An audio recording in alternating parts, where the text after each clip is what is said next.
चतुर्भुज जगन्नाथ कंठशोभित कौस्तभ पद्मनाभ वेदगर्भ चन्द्रसूर्य विलकना जगन्नाथ लोकनाथ नीलाद्रीश परहरि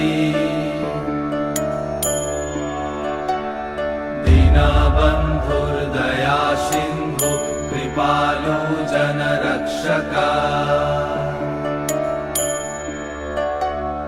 कंबुपाणि चक्रपाणि पद्मनाभ नरोत्तम जगत्तं पालको व्यापी सर्वव्यापी सुरेश्वर लोकोराज देवराजा शक्रभूपश्च भूपति